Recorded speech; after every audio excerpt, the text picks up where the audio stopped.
In the far future, something terrible almost wiped out all humans.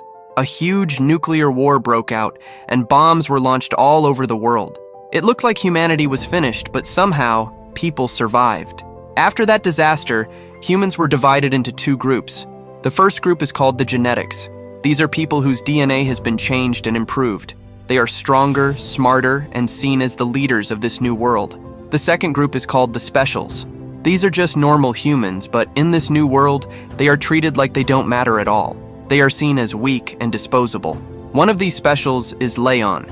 He is a janitor who works at the biggest genetics lab in the world, called the Genesis Institute.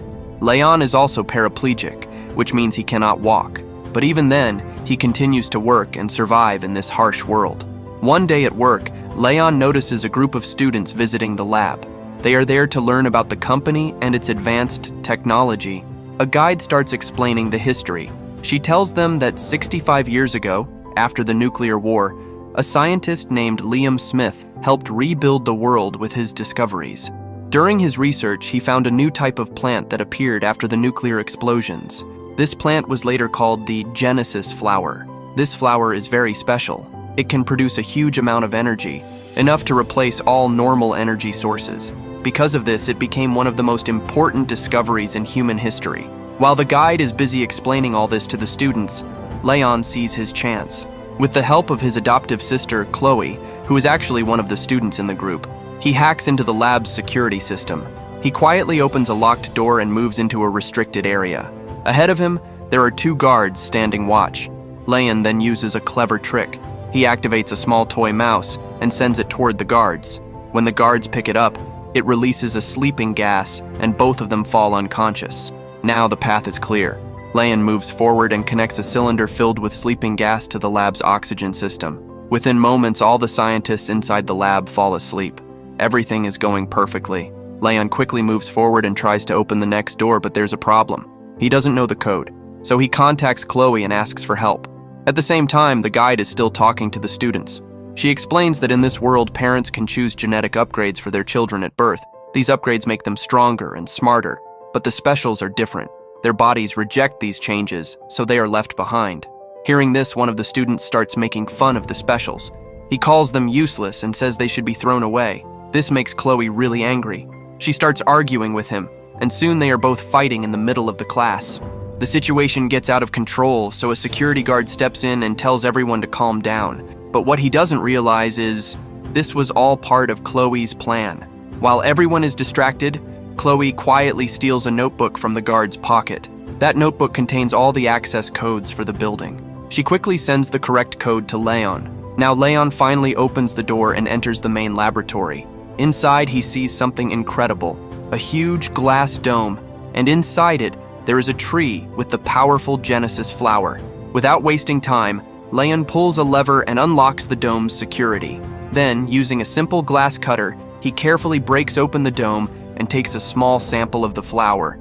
But the moment he does that, the alarm suddenly goes off. Security guards rush to the entrance of the institute and begin checking everyone who is leaving. A few minutes later, Leon calmly walks out of the lab and joins the inspection line with the other visitors. Then something very smart happens. He accidentally bumps into Chloe and drops her teddy bear. While picking it up, he secretly hides the flower sample inside the bear without anyone noticing. He hands the teddy bear back to her and walks toward the exit like nothing happened. But just as he is about to leave, the guards stop him. They hear a strange sound coming from his coat, and now Leon might be in serious trouble. But Leon stays calm. He takes out an old watch that belonged to his mother. On it, there's a simple message written, "We are all equal." The guard looks at it, and instead of getting serious, he just laughs. He thinks it's nothing important and lets Leon go.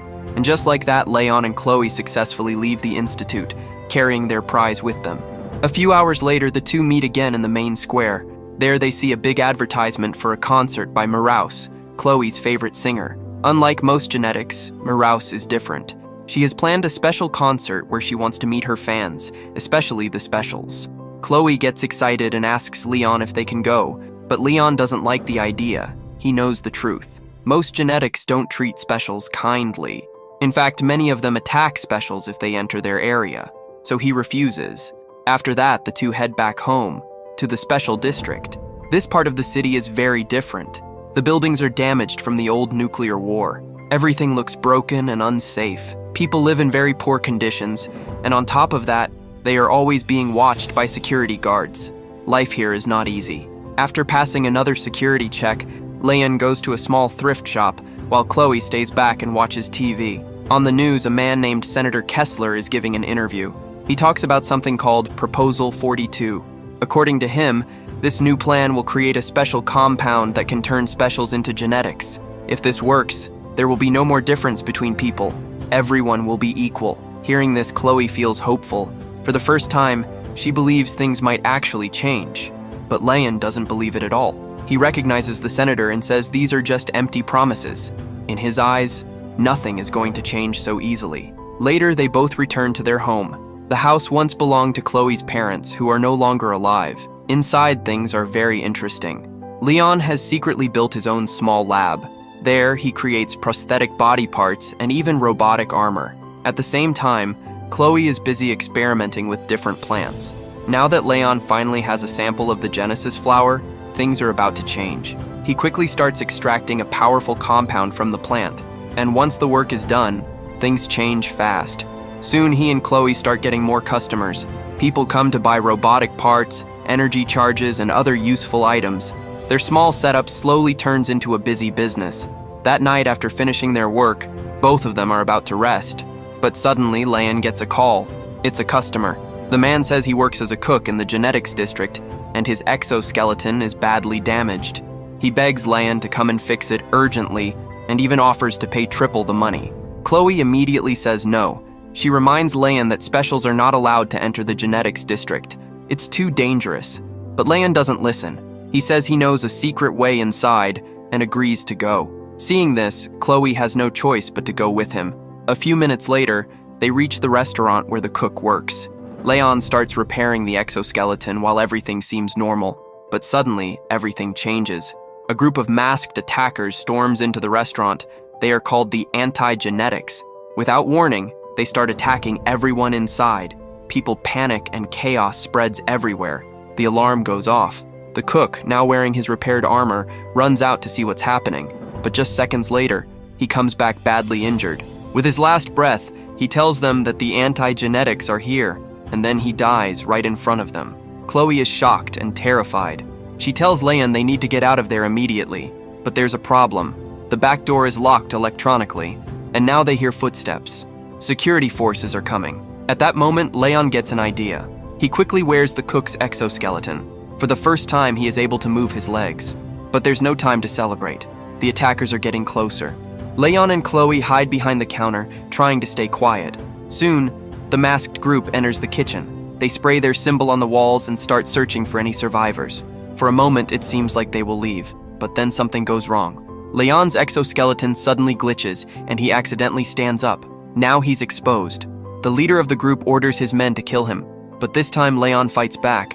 Using the armor, he starts attacking them, throwing punches, smashing things, and using whatever he can find.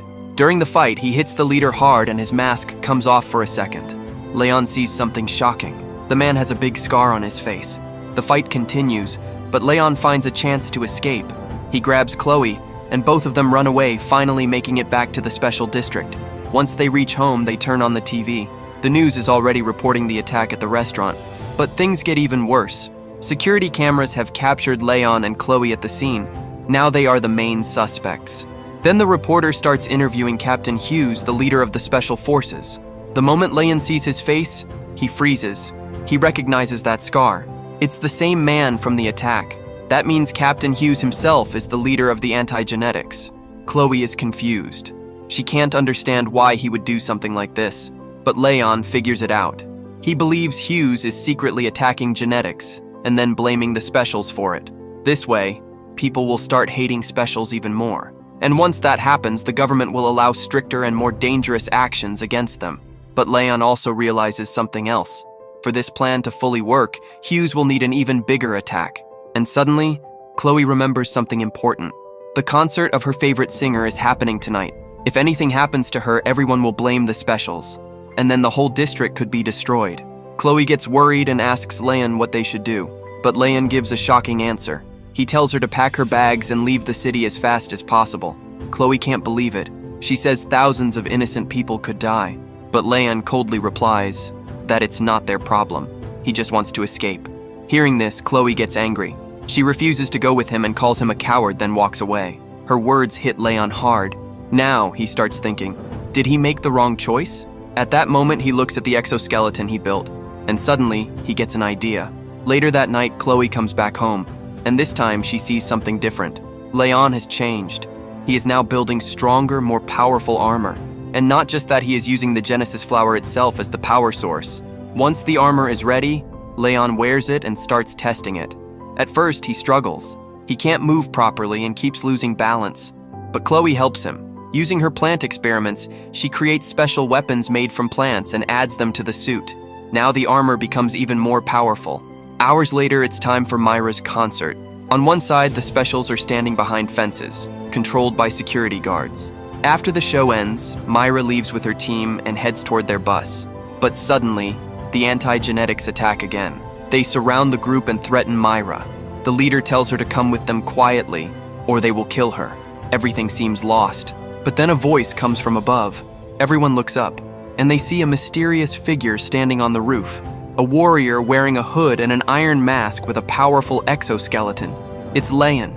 Hiding his identity, he jumps down and stands in front of the attackers. He tells them to leave Myra alone. At first, they laugh at him, because from his armor, small flowers start growing. It looks harmless. But then Leon attacks. He fires his weapons, releasing poisonous leaves and roots that grab and pull the enemies. The fight begins. The attackers recover and rush toward him. At the same time, Chloe takes her chance. She tells Myra to run. With no other option, Myra escapes with her. Chloe quickly steals a car and comes back to pick up Leon. Together, the three of them manage to escape. They reach the special district and hide the car inside their house. After everything calms down, Myra is confused and asks what is going on. Leon explains everything. He tells her that the anti-genetics are not what people think. They are actually special force agents, led by Captain Hughes. Hearing the truth, Myra is shocked. She thanks them for saving her, and even helps treat Leon's injuries. But now they need to figure out what Hughes will do next. Just then, they see the news on TV. It says Myra has gone missing. The reporters then talk to Senator Kessler. He promises to find her before presenting Proposal 42 at the Family Planning Center. Hearing this, Leon understands the next target, the senator. If Hughes attacks him, everything will fall apart. So now, they must reach the center before the attack happens. Leon comes up with a plan. He and Myra will go there pretending to be a couple who want to choose genetic upgrades for their future child. Myra agrees to help. The next day, they arrive at the center.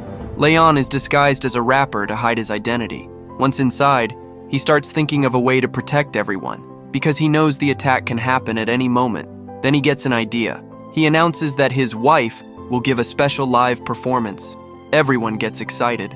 All the staff and visitors gather in another room to watch. And while everyone is distracted, Leon quietly removes his disguise and puts on his armor. Right on time, the anti-genetics arrive. But this time, Leon is ready. He steps forward alone and challenges them. He even shows them his new weapon, a smoke launcher made from plant toxins. As he fires it, poisonous smoke spreads in the air. For a moment, it works. But there are too many enemies. They surround Leon and attack him together, knocking him down easily. The leader comes closer, removes Leon's mask, and starts beating him badly. It looks like it's over, but suddenly government agents arrive. The attackers quickly ran away. Just after that, Senator Kessler shows up. He looks relieved to see Leon alive, and then a big truth is revealed. Kessler is Leon's father.